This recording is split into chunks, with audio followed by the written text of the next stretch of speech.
Jangan lupa untuk mahasiswa daftar hadir di Siakat ya. Tujuan dari pembelajaran ini adalah mahasiswa mampu memahami dan menganalisis jenis serta peran kepemimpinan dalam suatu organisasi.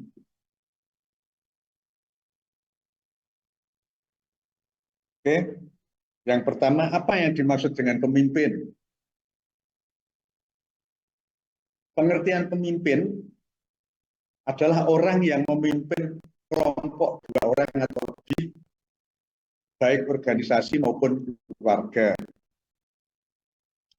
Salah satu pemahaman yang penting dalam dunia kepemimpinan adalah bahwa kepemimpinan pada dasarnya adalah kemampuan seseorang untuk mengajak orang lain mengerjakan hal-hal yang bermakna untuk mencapai kehidupan yang juga lebih bermakna. Kita juga harus memahami apa perbedaan antara pemimpin dan kepemimpinan.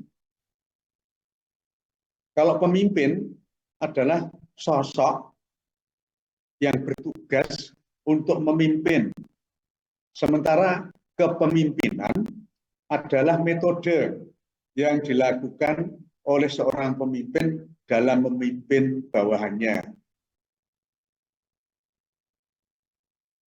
Kemudian kompetensi atau skill wajib yang harus dimiliki seorang pemimpin apa saja? Kita lihat, seorang pemimpin harus mampu berkomunikasi dengan baik. Sebagai pemimpin dituntut untuk selalu berinteraksi dengan anggota tim yang dipimpinnya. Kemudian bisa menginspirasi anggota tim. Seorang pemimpin harus punya kemampuan, punya potensi untuk bisa menginspirasi anggota timnya. Kemudian seorang pemimpin harus mampu mendelegasikan tugas secara efektif. Kemudian seorang pemimpin di samping memberikan tugas, mendelegasikan tugas, menginspirasi, juga harus bisa menghargai bawahannya atau timnya atau anggotanya tim itu apabila ada yang berprestasi. Kemudian seorang pemimpin harus punya kemampuan yang kritis, tanggap atau cepat tanggap. Itu skill-skill wajib yang harus dimiliki seorang pemimpin. Jadi pemimpin adalah orang yang memimpin kelompok 2 orang atau lebih, baik organisasi maupun keluarga, tadi sudah kami sampaikan.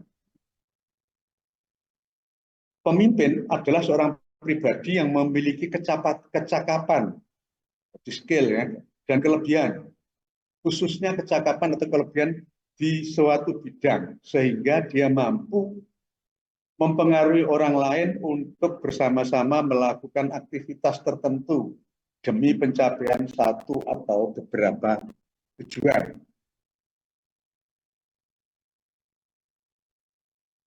Oke, kita lanjut.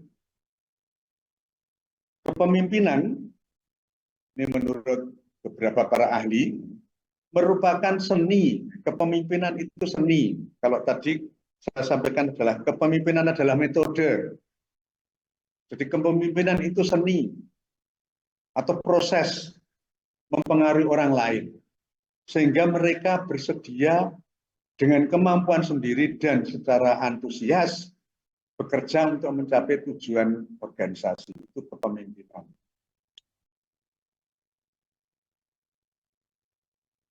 Ada pendapat lain juga yang mengatakan bahwa kepemimpinan sebagai kemampuan untuk mempengaruhi, memotivasi, dan mengarahkan orang lain guna mencapai tujuan tertentu. Oke.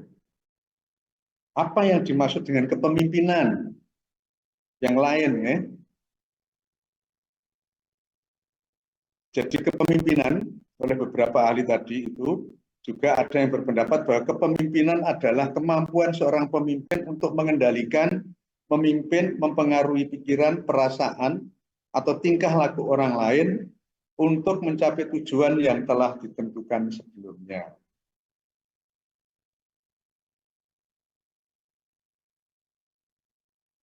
Kemudian kalau leader, apa itu leader? Apa itu pemimpin, atau itu kepemimpinan, apa itu leader? Leader merupakan orang yang memimpin dan mengarahkan satu kelompok dalam organisasi atau perusahaan untuk mencapai tujuan yang diinginkan. Kepemimpinan atau tipe-tipe pemimpin itu ada beberapa, ya. Ada yang menyebut tipe, ada yang menyebut gaya, ada yang disebut jenis, gitu ya. Itu ada beberapa, ya. Ada kepemimpinan yang demokratis. Itu merupakan tipe kepemimpinan yang sangat disukai banyak orang karena pemimpin sangat menghargai pendapat bawahannya atau juga dan tidak otoriter. Itu kepemimpinan yang demokratis. Kemudian ada kepemimpinan otoriter. Kepemimpinan otoriter ini lebih mengutamakan pada tujuan. Ya. Kemudian ada kepemimpinan yang karismatik. Dia mengandalkan performa. Kemudian ada kepemimpinan yang militeristik. Kemudian ada kepemimpinan yang paternalistik. Ini yang lebih mengarah kepada dinasti. Jadi secara umum terdapat 7 macam gaya kepemimpinan, yaitu gaya transformasional, demokratis, transaksional. Gaya kepemimpinan transaksional ini yang seperti apa? Misalnya kalau moto dari Jawa Timur itu Jer Basuki Mawobyo, itu bergaya kepemimpinan transaksional. Kemudian kepemimpinan bebas, kepemimpinan karismatik, dan kepemimpinan otokratis. Banyak sekali kepemimpinan ini ada para mahasiswa bisa mencari di internet tentang gaya kepemimpinan, tipe kepemimpinan, jenis kepemimpinan, dan lain sebagainya. Oke, kita lanjut. Prinsip dasar kepemimpinan. Prinsip dasar kepemimpinan orang Jawa, yaitu Engarso Sun Tulodo, Engadyo Mangunkarso, Hanggayani. Itu hampir dipakai semua tipe-tipe kepemimpinannya. Perlu dilakukan sesuai dengan tingkat kepentingannya. Ya. Jadi prinsip dasar kepemimpinan Jawa itu sampai sekarang masih relevan, masih sangat relevan. Kemudian itu prinsip kepemimpinan Jawa itu lebih kepada jiwa kepemimpinannya. Jadi jiwa kepemimpinan itu adalah sifat manusia yang mempengaruhi dan mengarahkan orang lain untuk mencapai tujuan bersama. Sifat ini dimiliki oleh para pemimpin yang mendorong pengikutnya untuk bekerja dengan semangat dan percaya diri. Kemudian, apa tuh nilai-nilai kepemimpinan itu?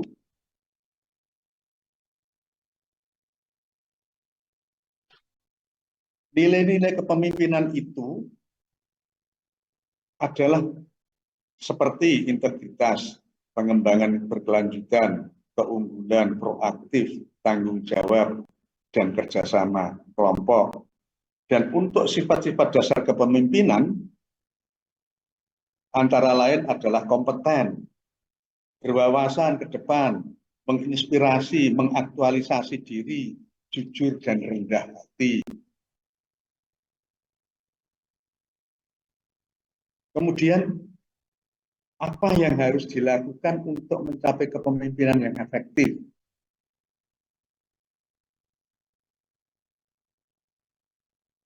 Jadi seorang pemimpin kalau dia kepengen menjadi pimpinan sukses dan efektif, dia harus yang pertama kenali diri sendiri. Yang kedua, pahami visi dan misi organisasi atau perusahaan. Yang ketiga, berikan contoh yang baik. Kemudian yang keempat, dengarkan dengan baik. Yang kelima, berikan umpan balik yang konstruktif. Yang keenam, kembangkan keterampilan komunikasi. Yang ketujuh, berikan dukungan dan motivasi. Dan yang terakhir adalah terus belajar dan berkembang. Jadi prinsip dasar kepemimpinan ini, yang satu adalah sebuah pelajaran. Seorang pemimpin harus mampu memberikan pelajaran atau edukasi bagi diri sendiri dan lingkungan serta para pengikutnya. Kemudian tadi juga saya sebutkan ya, harus bisa mendengar. Prinsip dasar kepemimpinan harus ada diskusi dan musyawarah. Proses learning, yang mendengar, ya, belajar. Yang paling aktif adalah dengan diskusi dan musyawarah. Proses belajar antar kepemimpinan, proses sharing, berbagi antar kepemimpinan maupun dengan para pengikutnya. Menjadi kemampuan seorang pemimpin dalam memahami orang lain dengan baik dan serta meningkatkan kiat dalam melakukan penetrasi ide dan pengaruh. Kemudian bisa memberi contoh, tadi sudah saya sampaikan, apa saja yang harus dilakukan.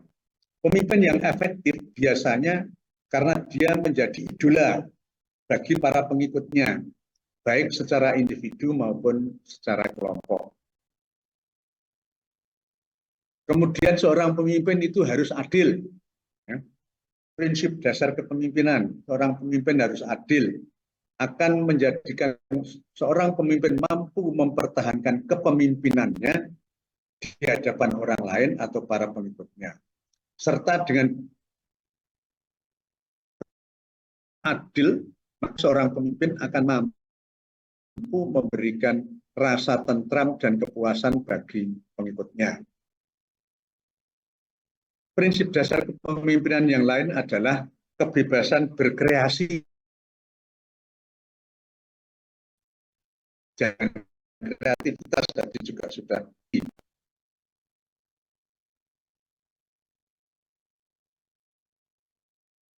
perasaan bebas dari para pengikut menuntut pemimpin memberikan suasana untuk mewujudkan kenyamanan dan ketenangan. Kemudian seorang pemimpin harus punya hati. Ya, pemimpin yang tidak memiliki atau hati nurani yang bisa menyebabkan pengikutnya tertekan. Ini biasanya tipe-tipe pimpinan yang autokrasi. Kemudian harus punya empati. Prinsip dasar kepemimpinan itu. Apa itu empati? Pimpinan harus mampu memahami kondisi anak buah atau pengikutnya, akan menumbuhkan keinginan pada dirinya bagaimana memberikan yang terbaik bagi mereka yang dipimpin. Empati. Kemudian manfaat potensial. Potensi inti manusia terdiri dari 4 hal. Intelektual kapital, soft capital, physical capital, dan sosial kapital. Agar mampu mengoptimalkan semua potensinya, maka seorang pemimpin dituntut untuk memahami potensi yang dimiliki bersama, kecenderungan bersama yang dimiliki bersama, ya, beserta kecenderungan dan ketantangan yang dihadapi. Jadi dia harus memanfaatkan potensi dari lingkungannya termasuk anak buahnya. Oke, kita lanjut tipe-tipe kepemimpinan yang tadi saya sampaikan. Ya. Tipe kepemimpinan, tadi ada demokratis, ada otoriter, ada karismatik, ada militer, ada paternalis. Kemudian di sini kita lihat tipe kepemimpinan yang posisi sebagai boss leadership subordinate leadership. Jadi kalau yang autokrasi,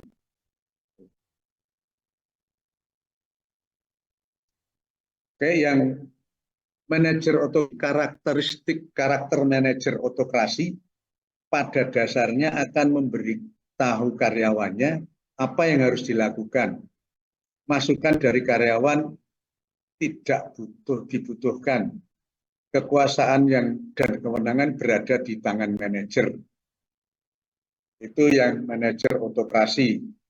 Kalau yang manajer demokrasi, ini yang paling disukai, itu manajer mempertahankan otoritasnya karena mereka melihatnya sebagai peran seorang pembuat keputusan akhir. Namun manajer akan jauh lebih mungkin untuk berbagi informasi dan secara aktif meminta masukan. Kalau pimpinan yang partisipatif, itu adalah pimpinan membiarkan individu atau kelompok membuat keputusan dan kemudian hanya memberitahu pimpinan apa keputusannya. Itu. Jadi gaya kepemimpinan yang demokratis tadi sudah saya sampaikan, menciptakan lingkungan yang membuat setiap anggota tim merasa dihargai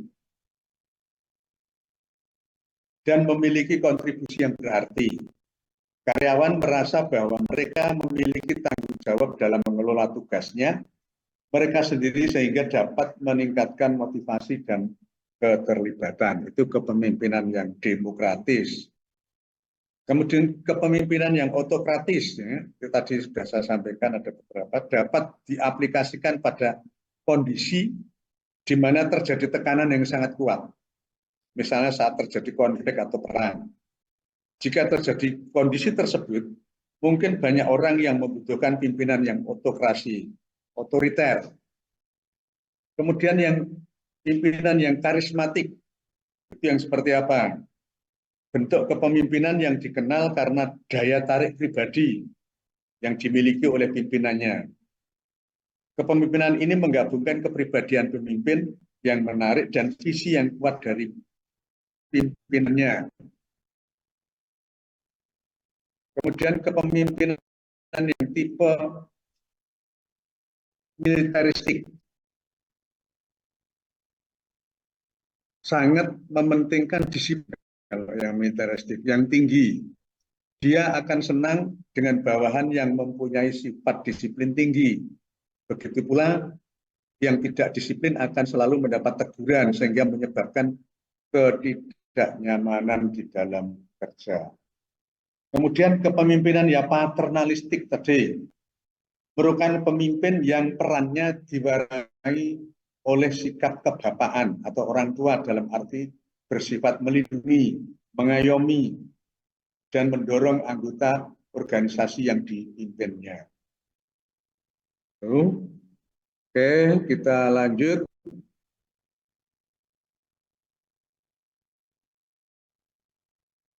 Tipe kepemimpinan yang transaksional. Transaksional berbeda dengan kepemimpinan transformasional. Ya. Coba kita lihat satu-satu. Kepemimpinan yang transaksional. Pemimpin transaksional berfokus pada serangkaian transaksi. Jadi transaksional itu seperti pola kepemimpinan yang Jawa Timur itu kan itu menjadi apa namanya logonya Jawa Timur itu ada tulisan Jer Basuki Mowobyo, itu kepemimpinan yang transaksional. Kepemimpinan transaksional berfokus pada serangkaian transaksi. Mereka menjelaskan tugas dengan reward dan punishment dalam mencapai tujuan. Kepemimpinan transaksional percaya bahwa orang yang termotivasi oleh reward atau punishment, para pemimpin memberikan instruksi yang jelas kepada para pengikutnya tentang apa yang mereka harapkan. Dan ketika harapan mereka terpenuhi, ada imbalan yang akan diperoleh. Sedangkan jika gagal, pengikutnya akan memperoleh punishment atau itu kepemimpinan transaksional. Kalau kepemimpinan transformasional merupakan kepemimpinan yang menyebabkan perubahan individu dan sistem sosial. Jadi menciptakan perubahan yang berharga dan positif pada pengikut dengan tujuan akhir mengembangkan pengikut menjadi pemimpin, meningkatkan motivasi, moral, dan kinerja para pengikutnya melalui berbagai mekanisme. Ini yang paling dititik beratkan ya, menciptakan perubahan. Jadi kepemimpinan transformasional ini adalah menyebabkan perubahan individu dan sosial, menciptakan perubahan yang berharga dan positif pada pengikut dengan tujuan akhir pengembangan pengikut menjadi pemimpin melalui berbagai mekanisme. Kepemimpinan transformasional akan menjadi teladan bagi pengikutnya. Pengikut berani mengambil pekerjaan yang lebih besar dan menantang, memahami kekuatan dan kelemahan dari pengikut sehingga pemimpin dapat menyesuaikan pengikut. Jadi kepemimpinan transformasional ini bisa memunculkan kondisi gila kerja, workaholic, itu kepemimpinan transformasional. Makanya harus didampingi dengan kecerdasan spiritual agar para pemimpin yang transformasional ini bisa melaksanakan atau menggunakan kepemimpinannya dengan sangat bijaksana. Oke, kita lanjut. 4 elemen kepemimpinan transformasional.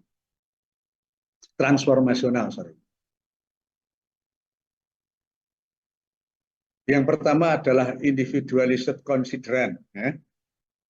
Pemimpin memberikan kebutuhan dari setiap pengikutnya, bertindak sebagai mentor atau pelatih untuk pengikut, dan mendengarkan keprihatinan dan kebutuhan pengikutnya. Jadi pimpinan yang transformasional itu memperhatikan kebutuhan para pengikutnya secara individu. Kemudian intelektual stimulan. Pemimpin yang transformasional itu pemimpin yang dapat merangsang dan mendorong kreativitas para pengikutnya. Jadi memberikan stimulasi, intelektual stimulasi, stimulan. Kemudian inspirasional, motivasi. Pimpinan transformasional itu harus bisa adalah pemimpin yang mengartikulasikan sebuah visi dan memberi inspirasi kepada pengikutnya. Pimpinan dengan inspirasi motivasi menantang pengikut untuk memiliki standar yang tinggi, mengkomunikasikan optimisme tentang tujuan masa depan dan memberikan arti akan setiap tugas. Kemudian yang keempat adalah idealis influence, jadi memberikan teladan berupa perilaku etika yang tinggi, menanamkan kebanggaan, penghargaan, dan kepercayaan.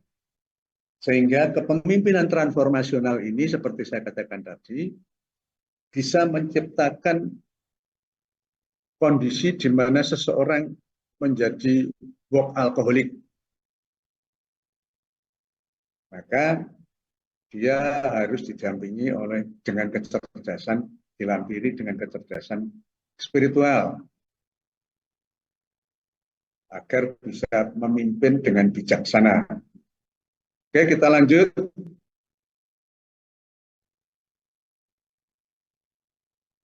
Tipe-tipe kepemimpinan lainnya tadi sudah saya jelaskan ya, tipe-tipe kepemimpinan lainnya. Kepemimpinan demokratis sudah saya sampaikan, kepemimpinan otoriter sudah saya sampaikan tadi, kemudian karisma sudah, militerisme sudah, paternalistik sudah ada di atas tadi. Kriteria manajer atau pemimpin. Manajer atau pemimpin yang cerdas dapat memilih perilaku mana yang terbaik berdasarkan situasi. Tidak ada gaya yang sungguh-sungguh benar untuk digunakan selama ini. Tidak ada gaya yang sungguh-sungguh benar. Tidak ada gaya atau tipe kepemimpinan yang sungguh-sungguh pas atau benar yang digunakan selama ini. Jadi seorang manajer atau pemimpin umumnya akan menjalankan tugas dan berperilaku secara konsisten. Namun ketika kondisi atau sesuatu di lingkungan berubah, mungkin akan bijaksana bagi manajer menggunakan sebuah gaya kepemimpinan yang lain yang berbeda dari yang kemarin dia terapkan. Jadi yang paling gaya kepemimpinan yang baik adalah gaya kepemimpinan yang sesuai dengan kebutuhan. Kalau dalam kondisi perang, itu dibutuhkan gaya kepemimpinan yang otoriter dan militeristik. Di bawah tekanan, dia harus otoriter, dia harus berani. Kemudian kita lanjut, kriteria manajer yang lain adalah gaya autokrasi. Dapat digunakan dengan bijaksana dalam keadaan berikut. Gaya kepemimpinan autokrasi, otoriter, autokrasi, autokratis dalam krisis atau darurat. Ketika ada alasan logis, misalnya adanya pesanan mendadak sehingga proses produksi mesti dikebut dalam jangka waktu yang singkat. Kemudian berhadapan dengan karyawan yang tidak terlatih dan tidak terampil, itu dibutuhkan gaya autokratis dari seorang pemimpin atau manajer. Nah, kalau gaya partisipatif itu lebih bijaksana untuk digunakan ketika hasilnya lebih penting bagi karyawan daripada pemimpin. Ketika karyawan lebih paham tentang masalah daripada pimpinannya. Ketika karyawan dapat meningkatkan dan mengembangkan keterampilan mereka. Dan ketika membutuhkan banyak kreativitas. Jadi sekali lagi saya katakan tadi, gaya kepemimpinan tidak ada yang terbaik.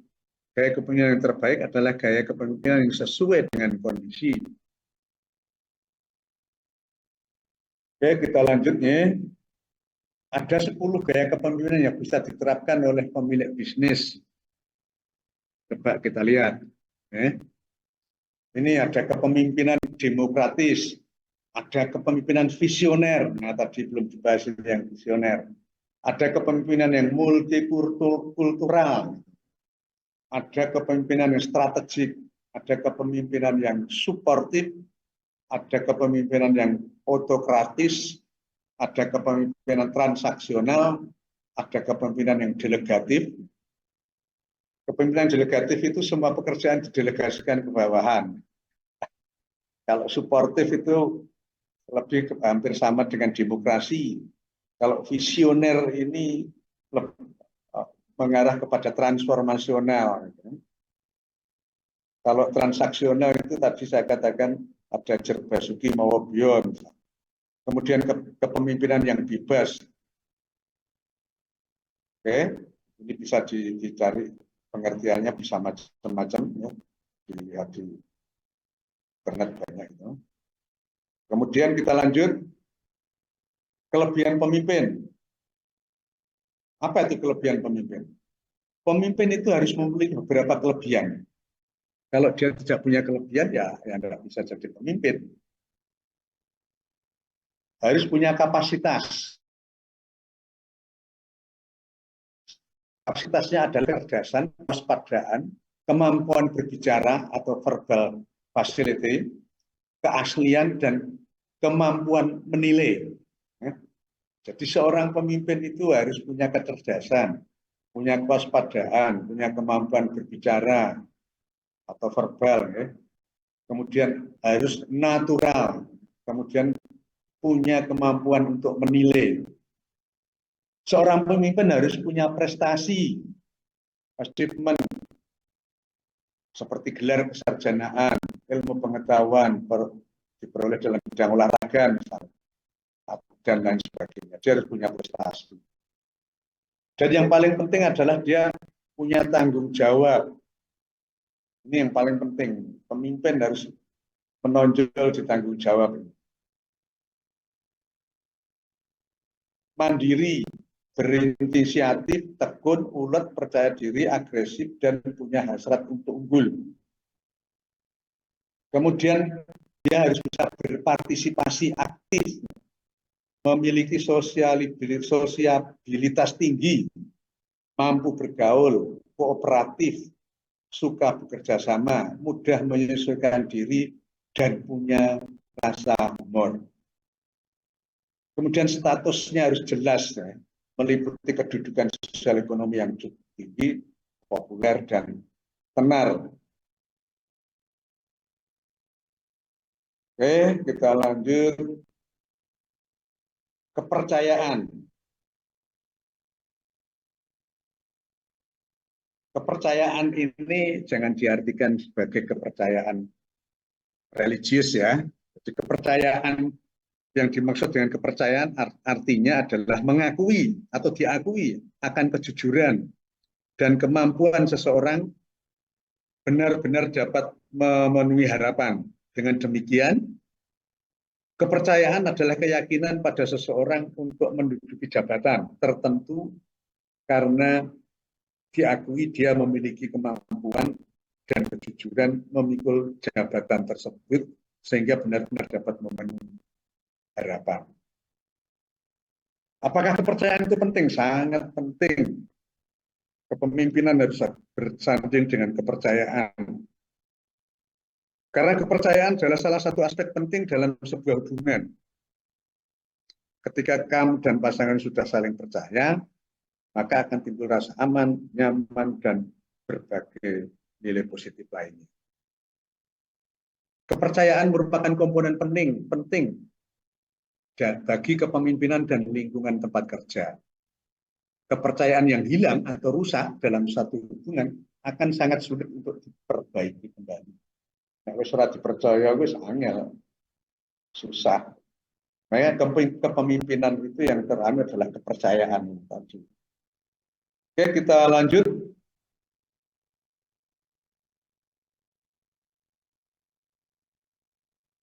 Jadi menurut beberapa ahli, kepercayaan itu dapat dibangun yang pertama melalui menunjukkan rasa menghargai.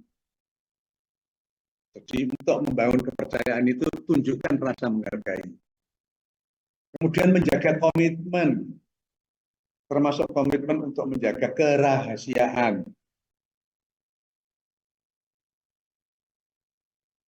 Kemudian bersikap konsisten dan dapat diandalkan dalam tindakan secara umum dan bagaimana memperlakukan orang lain. Mengakui bahwa kepercayaan membutuhkan waktu dan kesabaran. Tunjukkan kepedulian terhadap kesejahteraan orang lain. Kemudian fokus pada hal yang dapat Anda pengaruhi tindakan Anda sendiri, akui kesalahan. Kemudian usahakan fleksibel dan kreatif saat menyelesaikan masalah. Oke, kita lanjut.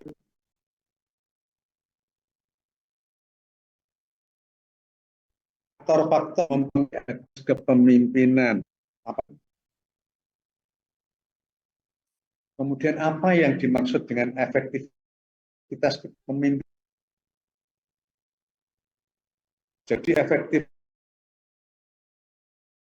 itu adalah pemimpin yang bisa ditindaklanjuti guna mengatur aktivitas yang lebih relevan dengan orang, sumber peralatan, dan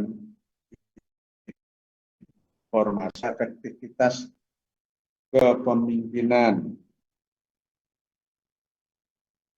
Kalau menurut Yosef, ya, faktor-faktor mengenai efektivitas kemampuan ada beberapa. Yang pertama adalah kepribadian, pengalaman masa lalu, dan harapan pimpinan. Yang kedua, harapan dan perilaku atasan. Yang ketiga, karakteristik, harapan, dan perilaku bawahan. Dan yang keempat adalah harapan dan perilaku mereka. Jadi faktor-faktor yang mempengaruhi efektivitas kepemimpinan, pimpinan merupakan anggota yang baik dalam organisasi. Jadi kalau pemimpin itu harus menjadi anggota yang baik dalam organisasi. Kemudian memahami kapasitas masing-masing anggota, sehingga dia bisa mendelegasikan kewenangan dan tugas sesuai dengan kemampuan anggota itu masing-masing.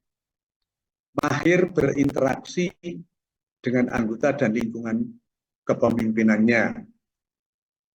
Jadi dia harus selalu berinteraksi kepada bawahan, pada anggota, dan kepada lingkungan dia yang menjadi pemimpin. Ya, di mana dia menjadi pemimpin. Kemudian bekerja menciptakan iklim kerja yang penuh toleran, kreatif, dan inovatif. Ini yang tidak mudah. Kemudian mendapatkan dukungan kepercayaan diri dari anggota dan peran aktif mereka dalam memformulasikan berbagai macam hal pekerjaan dan aktivitasnya.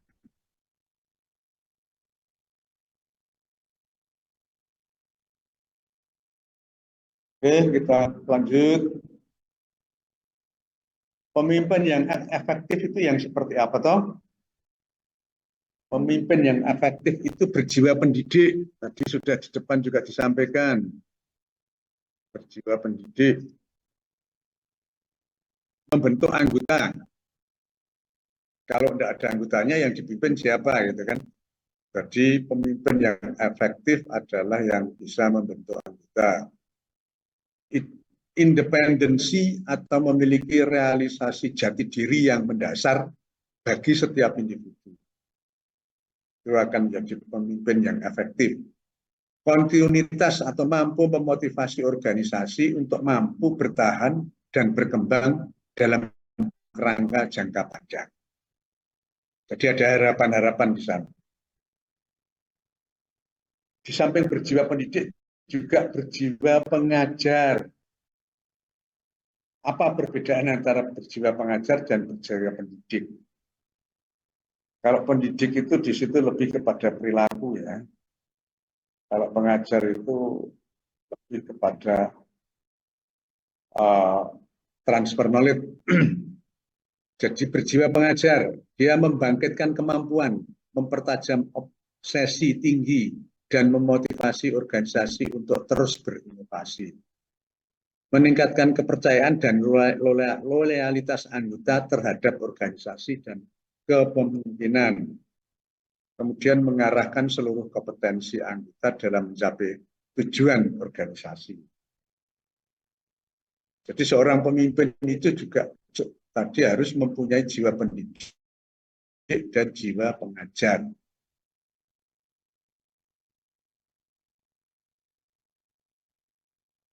Oke. Kemudian kita simpulkan ya, kepemimpinan di dalam organisasi ini, mata kepemimpinan itu apa? Ya, itu kita simpulkan bahwa pemimpin adalah seorang pribadi yang memiliki kecakapan dan kelebihan, khususnya kecakapan kelebihan di suatu bidang sehingga dia mampu mempengaruhi orang lain untuk bersama-sama melakukan aktivitas tertentu demi pencapaian atau beberapa tujuan. Itu pertemuan ke-13 ini yang membahas tentang kepemimpinan. Kita akhiri. Terima kasih. Assalamualaikum warahmatullahi wabarakatuh. Kita istirahat 10 menit dan kita akan ketemu lagi di pertemuan yang ke-14.